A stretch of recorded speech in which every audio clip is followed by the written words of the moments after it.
कोथिंबीर आधी पुदिना टाकूयात आणि 7 मिनिटं दमवरती ठेवूयात झाकून.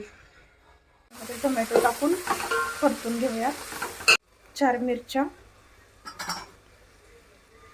लाल तिखट अर्धी वाटी, थोडीशी हळद. आता मसाला होत आलेला आहे. थोडंसं 1 चमचा दही टाकते. त्याच्यामध्ये अद्रक कोथिंबीर टाकूयात. आता मसाला होत आलेला आहे आणि थोडासा शाही गरम मसाला टाकूयात.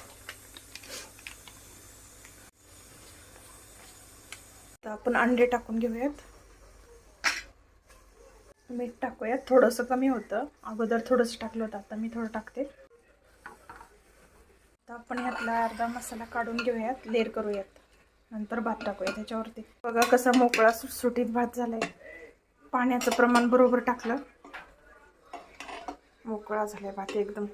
आता आपण भात टाकून घेऊयात. अर्धा भात मी टाकून घेते. आता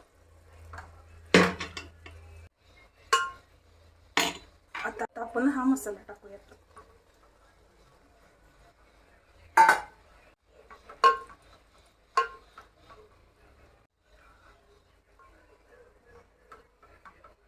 झाली आपली गरमागरम तयार बिर्याणी.